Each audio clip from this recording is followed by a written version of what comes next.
Going back to school soon. First up is New Albany Floyd County Schools, joined by Superintendent Dr. Travis Madison.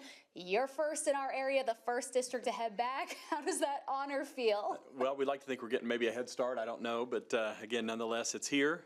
Ready or not is what that's kind of been our mantra the last couple of weeks as we gear up for Wednesday. And unfortunately, the weather's not helping us out on Wednesday. But again, the heat's still here, so it still feels like summer. But no, we're excited. Folks have been working tirelessly all summer. Our facilities crews have been just been working diligently.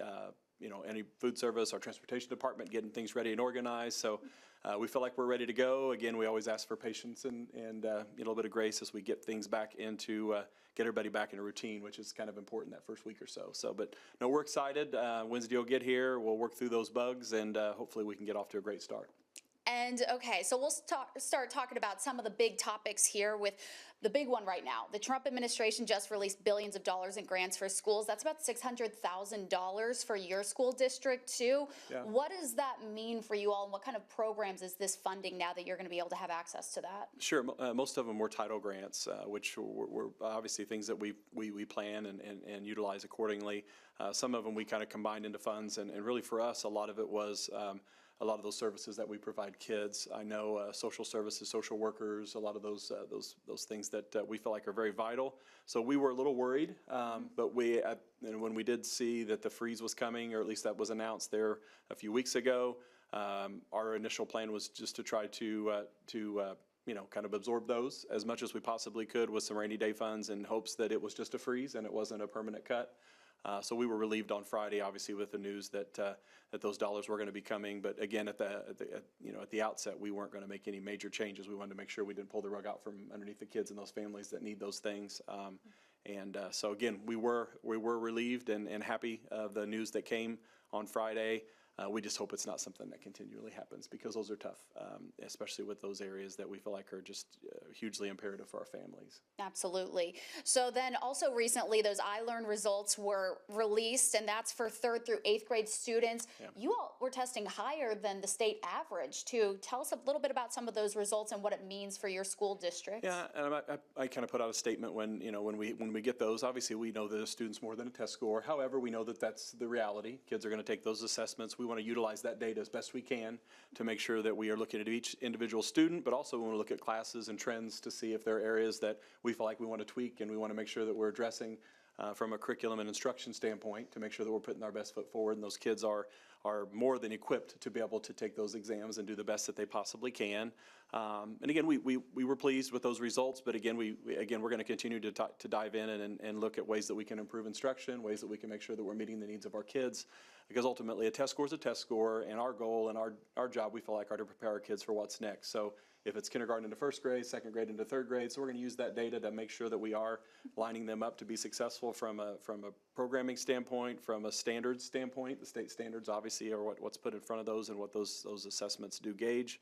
But we also want to make sure we're putting our best foot forward to make sure we're preparing those kids to be good citizens, good adults when they leave our high schools, to be contributing members of society, and hopefully they're prepared to do whatever they want to do. And that's our ultimate goal. But again, pleased with the results. But again, always work to be done, and we'll take that information in. We'll make adjustments as necessary, and hopefully do better next year as well. Any kind of message you have for those 3rd through 8th grade students who did test so high? Certainly. I'm sure you're proud. All the kids. I mean, we're extremely pleased with the effort that we see from our kids and our families, and we know it's a partnership. We know it's an effort that's not just us at school, but we need our parents at home to support what we're doing. We need the kids to come to school every day ready to learn. And it takes all of us to obviously make it work, and so we certainly thank them for their efforts, and thanks to our parents for their trust in us and the partnership they provide us to do the things that we need to do. So moving forward, the district is moving forward with various facility updates, $19.5 million. Can you talk about some of the highlights and what's going to be improved in the school system? Unfortunately, there's not a lot of unbelievable things that are going to happen. A lot of them are systems, which aren't very exciting, but they have to be working. Necessary, so a lot of HVAC systems, roofs that need to be addressed. Again, we did a major facility study over the last year and a half to really identify a lot of different areas of need in our district to make sure that we have those systems taken care of, and they're within their their life cycle, to where we're not seeing consistent breakdowns to where you're constantly repairing. So trying to be as proactive as you can with those.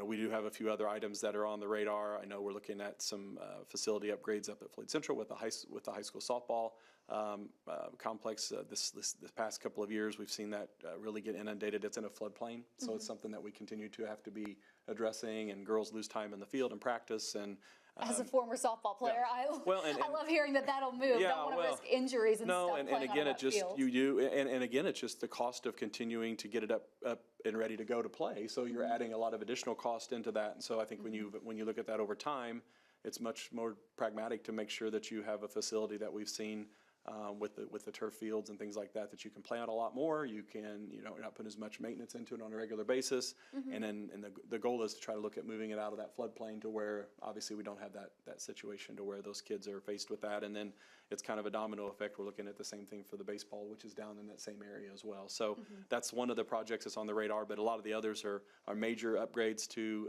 HVAC systems, those things that are out of date and are inefficient and are continuing to give us issues. So we want to make sure we get those taken care of, because in the long run, they're going to be more efficient and they're going to save us money. So it's a kind of an investment that you make to try to make sure that you make that dollar stretch even further. Absolutely. And so middle schoolers this year, too, will be experiencing a bit of a change in their morning routines. Tell us about this SEEK program that they'll be going through. Yeah, basically it's something that we're kind of implementing this year, and it'll kick off their day. We hope it's a positive thing that kids will come into.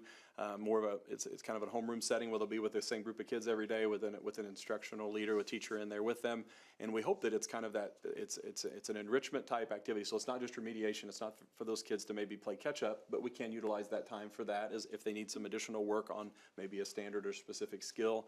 But we're also hoping it's time to where some of those kids that maybe have mastered some of those things, we can put some things in place to provide them some enrichment type activities where they're maybe doubling down on some things and doing some neat projects or neat activities together to again kick off their day in a positive way, to make sure we're continuing to have them grow, because just like with the assessments, you want to make sure kids are moving in a positive direction. We don't want them status quo or stagnant. So it's just trying to find ways to continue. We call it basically it's student enrichment, and basically it's that extension of knowledge. So how are we taking them a step further to make sure every student's getting what they need and being engaged, if you will, and sometimes they need something a little bit extra to make them there.